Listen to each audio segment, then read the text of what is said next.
नाजरीन अस्सलाम वालेकुम। भैंसा अपडेट न्यूज़ में आप तमाम का खैर मकदम है।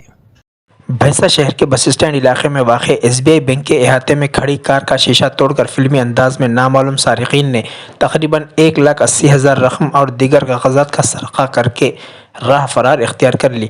भैंसा पुलिस सीसीटीवी कैमरों के जरिए सारिकीन की शनाख्त और तलाश में मसरूफ़ तहक़ीक़ात है।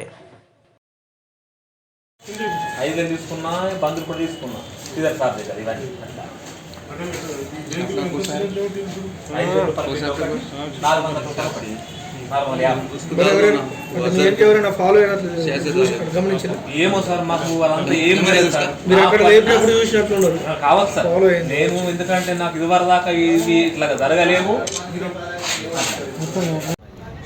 పేరు అల్లం భోజన సార్, గడిచాను లోకేశ్వరం అంటే బ్యాంకులో ఒక 90,000 విత్డ్రా చేసిన, మళ్ళీ ఇంకో బ్యాంక్ వచ్చిన చిల్లర కొరకు 3 గంటల ప్రాంతంలో వచ్చిన 3:30 బయటకు వెళ్ళేసరికి అంటే పారద్దం బలగబెట్టి బ్యాగ్ ఎత్తుకొని సార్.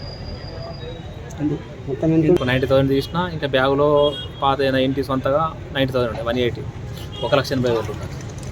ఇక్కడ మన నిర్మల్ రోడ్ ఆ బ్యాంకులో డ్రా చేసి అక్కడ చిల్లర లేకపోగానే ఇక్కడికి వచ్చాం. చిల్లర కొరకు వచ్చాం. ఆ పైసలే సార్ అట్లా కంపెనీ కోసం పేమెంట్ మార్చడానికి. బ్యాగ్లు ఏమేమి ఉండే సార్? మన ఆధార్ కార్డులు ఉన్నాయి, పట్టా పాస్బుక్లు ఉన్నాయి, డ్రైవింగ్ లైసెన్స్ ఉన్నాయి, అన్ని విలువైన వస్తువులు అన్నీ ఉన్నాయి సార్. వాళ్ళ కార్డ్స్ కూడా అన్నీ ఉన్నాయి సార్. పోలీసులకు ఫిర్యాదు చేసిన పోలీసులకు ఫిర్యాదు చేసాం. పోలీసులు ఏమన్నారు? ఇప్పుడు వచ్చింది వెంటనే ఫోన్ చేయగానే వచ్చేసి మాకు తెలిసిన వాళ్ళు ఫోన్ చేసిన వచ్చేసి ఇవ్వలేదు రాసుకుని రా. नाजरीन आपके अपने YouTube चैनल भैंसा अपडेट न्यूज़ को लाइक, शेयर और सब्सक्राइब जरूर करें।